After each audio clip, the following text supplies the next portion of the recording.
Hello everyone, तो आज हम पढ़ने वाले हैं अर्थमेटिक प्रोग्रेशन या आपके सीएमए फाउंडेशन मैथ्स के रिवीजन का क्लास 6 है। बाकी का वीडियोस आई होप आपने देख लिया होगा, आपको अच्छा लग रहा होगा, तभी आप यहाँ पे हो, ठीक है ना। तो एपी का सिंपली क्या होता है, हम हर क्लास में ऐसे ही कर रहे हैं, क्वेश्चन वाइज करेंगे रिवाइज, तो क्वेश्चंस देखेंगे और उसके पहले जस्ट एक ओवरव्यू ले लेते हैं कि ये चैप्टर है क्या। तो अर्थमेटिक प्रोग्रेशन हम तब बोलते हैं जब किसी एक नंबर में ना सेम नंबर्स ऐड करते जाओ। जैसे मान लो अगर आपके पास 3 है, हाँ, तो फिर आपने उसमें 5 ऐड कर लिया तो वो 8 हो गया, फिर आपने 5 ऐड कर लिया 13 हो गया।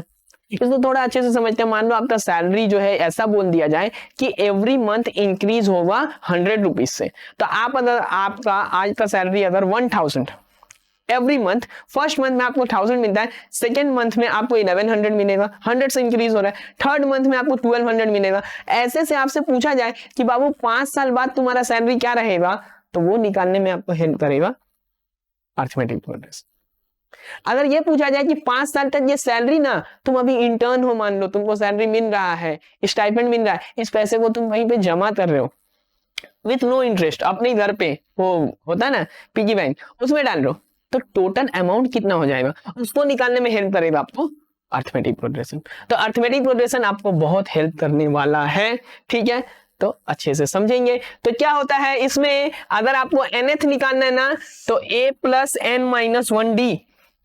d क्या होता है भाई, d होता है कॉमन डिफरेंस, d होता है कॉमन डिफरेंस। तो ये जो d है ये क्या है, कॉमन डिफरेंस है, मतलब 3, 8 और 13 में ना क्या ऐड कर रहे हो, 5 ऐड कर रहे हो, तो यही है कॉमन डिफरेंस।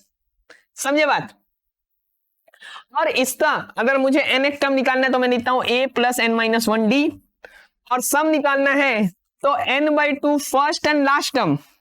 देखो इसमें हमेशा एपी में एक चीज याद रखना, लेफ्ट हैंड साइड से और राइट हैंड साइड से अगर नंबर्स उठाते हो और दोनों का सम दर तो सेम आने वाला है, मतलब second and second last term का सम जो आएगा थर्ड एंड थर्ड लास्ट का वही आने वाला है, फर्स्ट एंड लास्ट का वही आने वाला है, फोर्थ एंड फोर्थ लास्ट का सेम आने वाला है। मतलब लेफ्ट साइड से राइट साइड से अगर इक्वल डिस्टेंस से सम उठाते हो ना नंबर्स, उनको ऐड करो, सम सेम आने वाला है। और इसका जो सम आ जाएगा टोटल एपी का जो सम आएगा n/2 a plus n, l है लास्ट टर्म, n टर्म्स अगर हुआ तो n टर्म है भाई, a में यही ऐड कर दो, आ जाएगा यहां, बन गया। फॉर्मूला समझ में आ गया। अभी देखो वही बात है, टर्म्स ऐड कर रहे हैं, सेम आने वाला है, ठीक है, समझ में आया। आगे बढ़ते हो, चलो तो क्वेश्चन से आगे बढ़ेंगे हम लोग, क्वेश्चन से आगे बढ़ेंगे और क्वेश्चन से ही देखेंगे हम लोग कि कहां पे पहुंचने वाला है। और हर क्वेश्चन में ना कुछ हम लोग ट्रिक यूज करते जाएंगे, हर क्वेश्चन में कुछ ना कुछ ट्रिक यूज करते जाएंगे। देखो which term of this sequence is this, कुछ ना कुछ तो ट्रिक यूज करेंगे, डायरेक्ट तो नहीं करने वाला मैं क्वेश्चन, इतना मेहनत नहीं होता अपने से।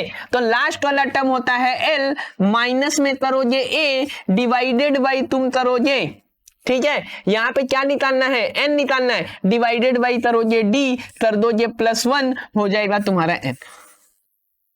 कैसे करना है भाई, लास्ट वाला टर्म लेना है, फर्स्ट वाला टर्म उसमें माइनस करना है, डिवाइडेड बाई d करना है, मतलब 136 माइनस 3 डिवाइडेड बाई d कितना है, कितना डिफरेंस है इसमें, 7 का डिफरेंस है, डिवाइडेड बाई 7, प्लस में क्या करना है 1 करना है, बस इतना सा काम करना है, बस इतना सा काम करना है, ठीक है। अगर कैलकुलेटर से चलाना है तो कैलकुलेटर से भी कर सकते हैं, ऐसे डायरेक्ट भी आ जाएगा, 19 + 1 20 आ जाएगा। करना है तो देख लो 133 डिवाइडेड बाई 7, 19 हुआ, प्लस में 1 20, ठीक है। तो 19 + 1 कितना हो गया, ये मैं तुम्हारे यूज के लिए कैलकुलेटर बता रहा हूं, ठीक है। तो यहां से कितना हो जाएगा, ये 20 टर्म्स हो जाएगा। Which term of the sequence, कुछ है ही नहीं तो नन ऑफ द एबव, 20 है ही नहीं ना इसमें। समझ में आया बात, क्या करोगे, last term minus first term divided by d + 1, simple सा आता यहीं से है भाई, l = a plus n minus 1d।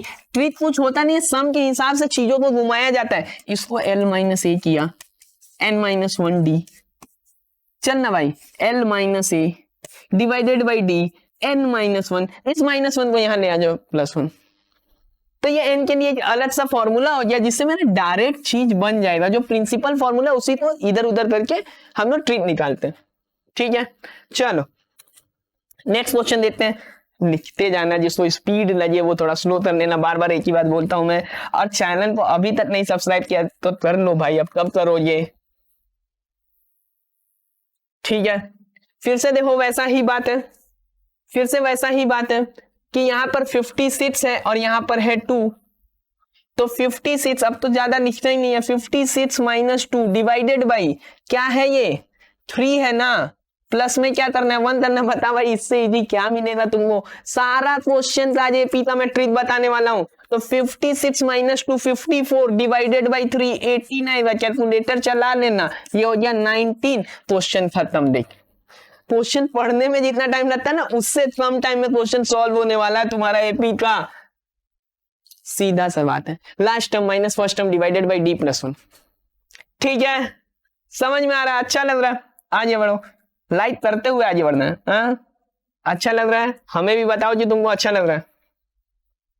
The 20th term of the progression this is, तो सिंपल सा फॉर्मूला से चलना है बाबू, सिंपल सा फॉर्मूला से चलना है, a plus n minus 1 into में है d, क्या है a plus n minus 1 into में है d, ठीक।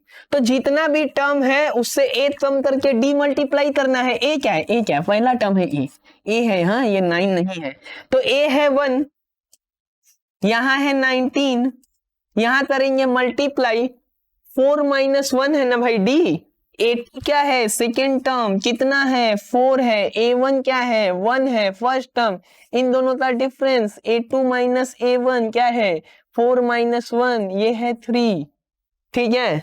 अगर पूरा डिटेल चाहिए तो ऐसे डायरेक्ट देख के भी समझ सकते हो, 4 माइनस 1 कितना है 3 है, और ये डिफरेंस हमेशा सेम ही होगा तभी तो ये एपी में है। एपी मतलब क्या होता है, सेम नंबर से ऐड करोगे तो वापस आओगे तो डिफरेंस सेम होने वाला है, इसीलिए तो इसका नाम है कॉमन डिफरेंस। डिफरेंस क्या है भाई, कॉमन है, इसलिए क्या है कॉमन डिफरेंस। तो यहाँ पे 3 मल्टीप्लाई हुआ, ये हुआ 57, ये हो गया 57 और प्लस में हुआ 1 तो ये हो गया 58 और हो गया आपका आंसर। बोलो आया बात समझ में, मजा आ रहा, लिख लेना अच्छे से तब आगे बढ़ना। चलो, if the third and sixth term is 7 and 13, दोनों बताऊंगा मैं इसमें, ठीक है।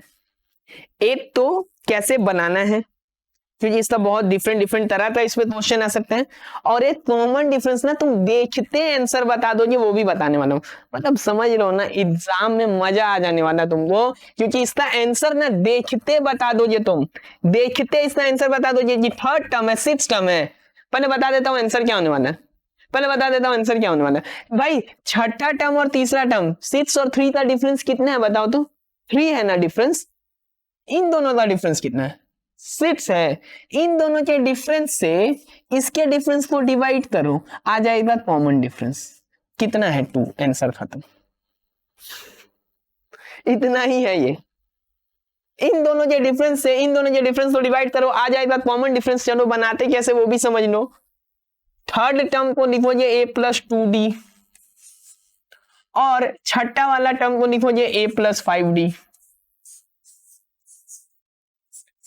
और यहां पे देखो थर्ड वाला जो टर्म है वो 7 है, छठा वाला जो टर्म है वो है 13, दोनों को करोगे माइनस तो ये खत्म, यहाँ माइनस तो माइनस 3d, इधर माइनस तो minus 6, d equal to minus 6 by minus 3, खत्म बात, ये हो गया d2। इसको अगर शॉर्ट फॉर्म में लिखना चाहते हो तो मान लो mth टर्म है am और nth टर्म है an, या आप इसको कुछ और नंबर भी लिख सकते हो, divided by m minus n, यही है मेरा d। ऐसे लिख के रख सकते हो शॉर्टकट को याद रखने के लिए कि इन दोनों का टर्म का डिफरेंस होने वाला है ऐसे, और इन दोनों का डिफरेंस होने वाला छठा माइनस तीसरा, डिवाइड करोगे आंसर मिल जाने वाला, मजा आ जाने वाला है और एग्जाम आराम से क्लियर हो जाने वाला है, ठीक है ना। चलो नेक्स्ट करते हैं, आ जाओ आ जाओ। The value of x such that these will form AP, तो इसका सिंपल सा बात है, 3 टर्म जब AP में हो, 3 नंबर जब AP में होगा ना तो फर्स्ट एंड लास्ट का जो सम होगा वो ट्वाइस ऑफ मिडिल टर्म होगा। होता क्या है, मतलब अगर A, B और C अगर AP में है तो 2B होता है A प्लस C। क्या बोल रहा हूं मैं, अगर A बी सी एपी में होता है तो 2b होता है a प्लस सी। मिडिल वाला का डबल करो और a प्लस सी करो, तो भाई ये भी तो एपी में ही है ना, करना इसको डबल। 12x माइनस 4 है, माइनस 4, 12x माइनस 4। नीचे थोड़ा सा दूसरा कलर से लिखते हैं, कलर्स थोड़ा चेंज करते हैं। तो 12x क्या कर रहा हूं मैं, डबल कर रहा हूं ना, डबल कर रहा हूं। अगर नहीं समझ में आ रहा है तो चलो मैं 2 से ही लिख देता हूं, इसको हटाता हूं। 2 इंटू 6x माइनस 2, डबल कर रहा हूं मिडिल वाले को, फर्स्ट एंड लास्ट को ऐड करूंगा तो 2x प्लस 7 और प्लस 8x प्लस 4। तो इन दोनों को ऐड किया 10x है, इन दोनों को ऐड किया प्लस 11 है, यहां पर ये 11 है, हाँ, यहां 6x माइनस 2 है, यहां ये 11 आ जाए, अगर कहीं भी 11 अगर आ जाता है, ध्यान से देख लेना, 12x होगा, ये 12x होगा, ठीक है, 6 इंटू 2, सो 12x माइनस ये 10x और ये माइनस 2 उधर चला गया तो 11, और यहां से 2 भी मल्टीप्लाई हुआ था दोस्त, 2 पूरा मैंने मल्टीप्लाई नहीं किया था, सो 2 मल्टीप्लाई हुआ तो 12x माइनस 4, ये माइनस 4 उधर चला गया तो यह प्लस 4, यानी 2x आ गया मेरा 15, x आ गया मेरा 15/2। ठीक है, समझ में आया बात? क्या किए, मिडिल वाले टर्म को डबल किए, फर्स्ट एंड लास्ट को ऐड किए, खत्म बात। ठीक है, चलो फिर आगे बढ़ते हो, लिख लेना इसको, यहां आते हैं। If the sum of 3 numbers in AP is 27, their product is 648, find the numbers। देखो भाई, इसको बनाने का बहुत तरीका हो सकता है, बट तुम्हारे पास तो MCQ है और तुम्हारे पास है कैलकुलेटर, तो तुम ऐसे सवाल के लिए MCQ में कैलकुलेटर चला लेना। 27 ऑप्शन से भी क्वेश्चन सॉल्व होता है, बनाने का इसका अपना तरीका है, बट ऑप्शन से भी चीजें सॉल्व होती है। तो ये 27 है ना, देखो तो पहले किसको किसको ऐड करके 27 आ रहा है, इसको तो ऐड करके 27 आ ही नहीं रहा, इसको तो ऐड करके 27 आ ही नहीं रहा, इसको 6 और 9 15 प्लस 20 12 करके 27 आ रहा है, और इसको ऐड करते हैं तो क्या 27 आ रहा है क्या, इसको भी ऐड करके 27 आ रहा है भाई। तो ये दो ऑप्शंस में हमको अब है डाउट कि कौन सा ऑप्शन सही होने वाला है। तो अब क्या करेंगे, तीनों का प्रोडक्ट कर लेंगे, तो 6 इंटू 9 इंटू 12, 648 इससे तो आ गया, दूसरा से आएगा क्या, दूसरा से आना ही नहीं है, दूसरा से कैसे आ जाएगा, एक ही आना है, तो मतलब ये वाला ऑप्शन मेरा सही हो गया। तो ऑप्शन से ऐसे चेक करके आप इसको बना सकते हैं। ठीक है, बनाया कैसे जाता है, तो देखो 3 नंबर कभी भी एपी में लेते हो तो क्या हो गया, क्या हो सकता है ना चारों ऑप्शन ऐसा मिलता रहे तो हम सोचेंगे बना ही लेते हैं, चारों ऑप्शन में सम 27 ही आता हो तो बना लेंगे। और ये हमेशा याद रखना कि 3 नंबर अगर है ना, 3 नंबर एपी में है तो मिडिल वाला नंबर हमेशा इसका एवरेज होने वाला है, मतलब डिवाइडेड बाई 3, मिडिल वाला नंबर तो बाबू हमेशा 9 होने वाला है। तो ऑप्शन में ये भी चेक कर लेना कि मिडिल वाला में 9 किस में है, मतलब अगर मान लो सम 30 होता तो मिडिल वाला 10 होता, सम अगर 42 है तो मिडिल वाला 14 होता, ये तो होना ही होना है। 3 नंबर हम लोग एपी में तभी भी कंसीडर करेंगे, वो कंसीडर करेंगे a माइनस डी, a और a प्लस डी। तो मेरे भाई इन तीनों को जब तुम ऐड करोगे तो 3a बचेगा 27, और यहीं से आता है ये मिडिल वाला नंबर। और अब तुमको कुछ नहीं करना, इन तीनों को मल्टीप्लाई करना है, मल्टीप्लाई करो, ये a माइनस बी और a प्लस बी मल्टीप्लाई होता है a square minus D square, और यहां पर था a और ये था 648, a का वैल्यू था 9 तो ये हो गया 81 माइनस में डी स्क्वायर, और यहाँ पे 648 divided by a, divided by a मतलब a कितना है, a है 9 तो डिवाइडेड बाई 9 कर लेते हैं, तो 648 डिवाइडेड बाई 9, ये 72 है, 72 इधर आके 81 से माइनस हो गया तो ये डी स्क्वायर हो गया, डी स्क्वायर का वैल्यू 9 हो गया, तो डी का वैल्यू जो है वो +-3 हो सकता है। बीच में था 9, तो हो सकता है कि ये 6, 9, 12 हो, या एक और एपी हो सकता है जो 12, 9 और 6 हो। दोनों ही आंसर सही होता, दोनों ही एपी सही है, बट यहाँ पे एक ही था ऑप्शन में। बहुत बार ऐसा हो सकता है, इसको इसलिए सीखना चाहिए कि यहाँ ए दे दे, यहाँ बी दे दे और सी दे के बोले बोथ ए एंड बी, और फिर दे नन, तो आप लिखोगे बोथ ए एंड बी। समझ में आ गया सबको दोनों तरीका। चलो आगे बढ़ते हैं,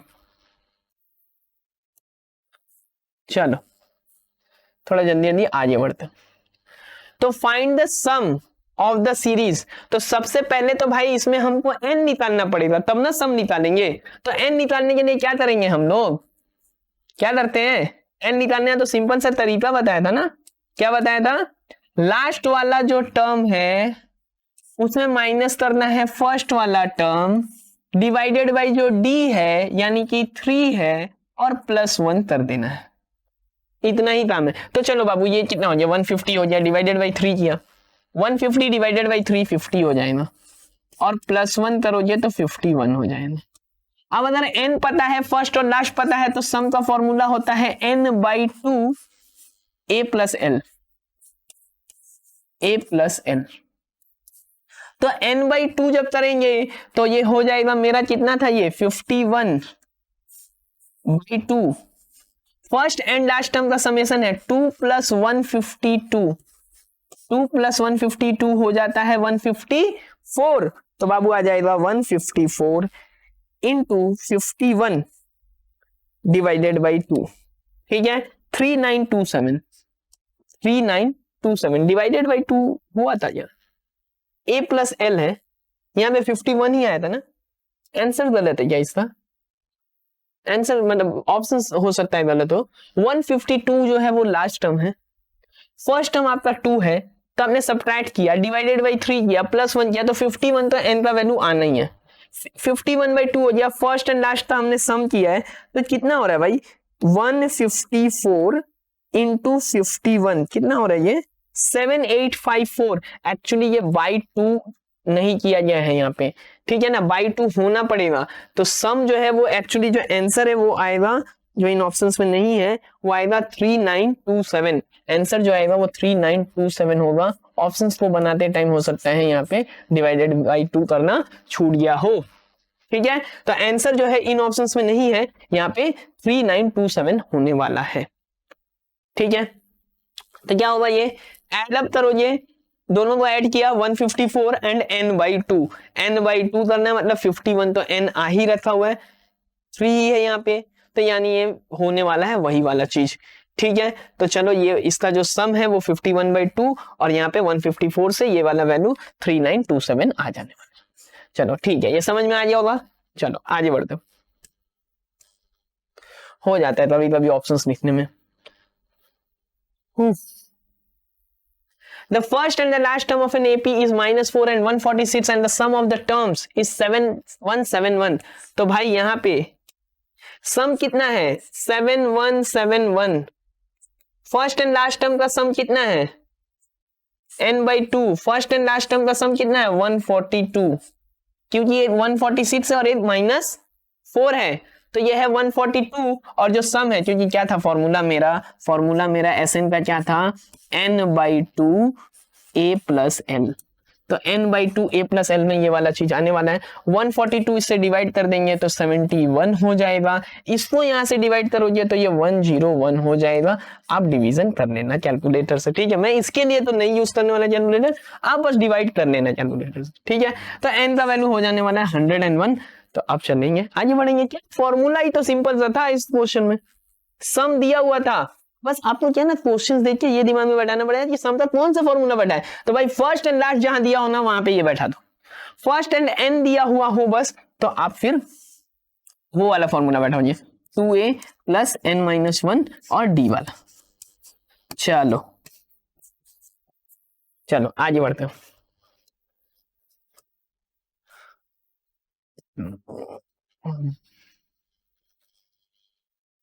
एक बात बता देता हूं आज, कभी भी pth टर्म q है, ये ट्रिक हमेशा याद रखना।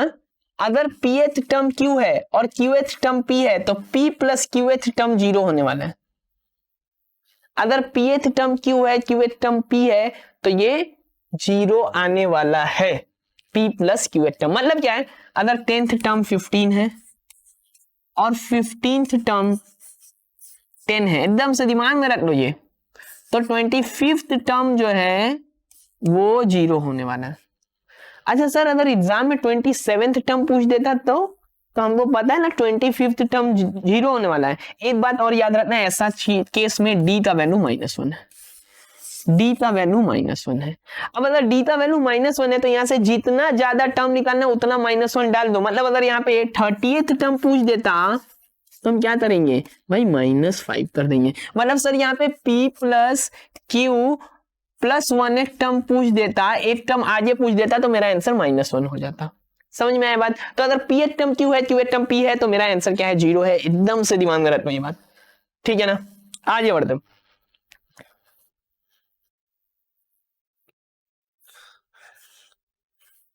आ जाते हैं। If the 100th term of an AP is 170 and 170th term is 100, यहाँ पे p लिख दिया गलती से, ठीक है। 170th term is 100, तो मैंने क्या बोला है, 100th term is 170 and 170th term is 100। तो हमको पता है कि 170th term जो है वो तो 0 होने वाला है, क्योंकि 100 टर्म 170, 170th टर्म 100 है। एक मिनट, यहाँ पे एक चीज गड़बड़ है कि 100 टर्म 70 है और 170th टर्म जो है वो 100 है, ठीक है। यहाँ पे क्वेश्चंस में थोड़ा सा चेंजेस भी हो सकता है, नहीं भी करोगे तो भी चलने वाला है। तो मेरा 270th टर्म 0 होने वाला है। 100 में 170th ऐड कर दो, 100 में 170, मतलब p टर्म q है, q टर्म p है, तो p प्लस q टर्म 0 होने वाला है ना। तो 270th टर्म तो 0 होने वाला है, बट हमको 270th टर्म नहीं पूछा है, हमको ना पीछे जाना है।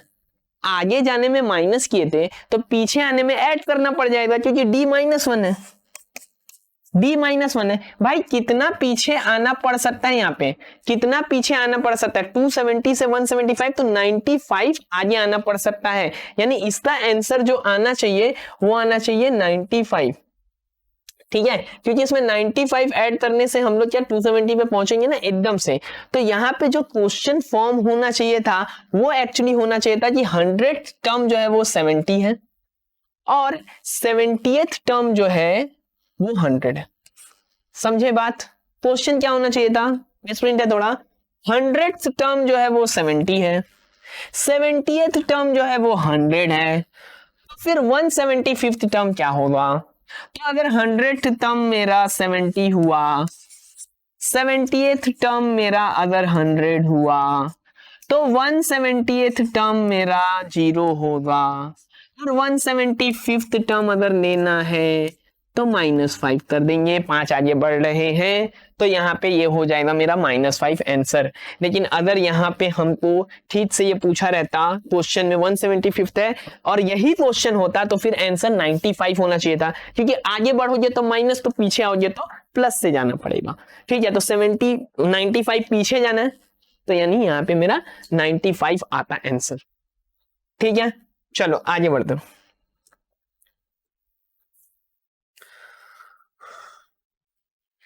If the nth term of an AP, बाबू इसमें जो ट्रिक बताएंगे ना, क्वेश्चन देखो ये आंसर मानो।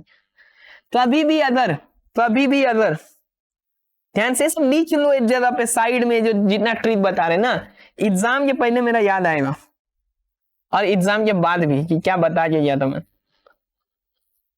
तो an प्लस b वाले फॉर्म में कभी भी nth टर्म दिया हो, मतलब कि an दिया हो, तो n के संग जो मल्टीप्लाइड है वही कॉमन डिफरेंस है। और फर्स्ट टर्म जो है, फर्स्ट टर्म मतलब यहां पे करता हूं मैं, फर्स्ट टर्म जो है, फर्स्ट टर्म वो a प्लस बी है। मतलब अगर इस क्वेश्चन में हमसे nth टर्म दिया हुआ है और फर्स्ट टर्म पूछा है तो हम बस इन दोनों को ऐड करेंगे, और कुछ काम ही नहीं है। पता इतना सा काम है कि अगर मुझे ये दिया हुआ है if nth term is given by 5n plus 3, तो फर्स्ट टर्म हो जाएगा 5 प्लस 3 खत्म। अगर कॉमन डिफरेंस पूछता तो बोलता मैं 5, ठीक है, n से जो मल्टीप्लाइड है वो कॉमन डिफरेंस है और दोनों को ऐड कर दो तो वही मेरा फर्स्ट टर्म। आगे बढ़े क्या, एक और चीज जानना चाहते हो, अगर Sn देता है तब क्या करते हैं सर, तो Sn जब दिया रहेगा वो an स्क्वायर प्लस b के फॉर्म में दिया रहेगा, ऐसा फॉर्म में जब वो दिया रहेगा, ठीक है, an स्क्वायर और ये bn वाला फॉर्म में दिया रहेगा ऐसा, ठीक है, n स्क्वायर करके दिया रहेगा, कभी भी निकालो ये ऐसा तो वो n स्क्वायर करके दिया रहेगा। अभी हम लोग आएंगे उसमें, ठीक है, उसमें भी आते हैं, पहले तो ये वाला अच्छे से लिख लो, उस क्वेश्चन पे भी आते हैं, वहीं पे बताते हैं, ज्यादा अच्छा लगेगा। चलो उस क्वेश्चन पे आते हैं, थोड़ा आगे है वो क्वेश्चन मिलने वाला है। पहले तो ये देखो, बताओ यहाँ पे कॉमन डिफरेंस क्या होने वाला है, एकदम समझ के सब कमेंट में बताते जाओ। If n term of an AP is 7n minus 3 then the common difference is, तो बाबू इसमें डिफरेंस जो है ना, जो n से मल्टीप्लाइड है वही तो डिफरेंस है भाई मेरा, तो 7 मल्टीप्लाइड है। अगर फर्स्ट टर्म पूछता तो 7 माइनस 3 में हम 4 कर देते, ठीक है, समझ में बात। चलो आगे बढ़ते हैं, समझ में आ गया ना, तो भाई n के संग जो मल्टीप्लाइड है वही मेरा कॉमन डिफरेंस है, ठीक है। तो अब जब हम टर्म्स के बारे में बात कर रहे हैं, सम वाला क्वेश्चन भी दिखाओ भैया, सम वाला क्वेश्चन देखो, तो इसमें कभी भी Sn का value an square plus bn form में देगा, हमेशा Sn इस फॉर्म में होगा और nth term an plus b form में होगा। तो अगर इसमें आता है तो मेरा फर्स्ट टर्म हमेशा a प्लस b ही है, फर्स्ट टर्म में कोई चेंज नहीं है, बस कॉमन डिफरेंस में थोड़ा सा चेंज है, a नहीं होता इस केस में 2a होता है, बात खत्म। तो फर्स्ट टर्म तो दोनों में होगा और कॉमन डिफरेंस जो है ना, कॉमन डिफरेंस वो यहाँ पे 2a हो जाने वाला है, मतलब n के साथ जो मल्टीप्लाइड है वो उसका डबल होने वाला है। तो भाई यहाँ पे क्या बोला है, common difference of AP n के साथ मतलब n स्क्वायर के साथ, यहाँ पे पहला a जो है वो n स्क्वायर के साथ मल्टीप्लाइड है, तो n स्क्वायर के साथ जो मल्टीप्लाइड है उसका डबल कर देना है। n स्क्वायर के साथ तो -3 मल्टीप्लाइड है, तो क्या करना है, इसको डबल ही तो करना है ना, -3 का डबल करो, ये -6, आंसर खत्म, आ जाओ करो आराम से, मजा करो। 2a an square plus bn था, तो Sn अगर ऐसा देता है तो मेरा फर्स्ट टर्म तो a प्लस b उसमें भी था इसमें भी है, यहाँ पे बस मेरा कॉमन डिफरेंस जो है वो 2a हो गया है, ठीक है। चलो आगे बढ़ता हूं,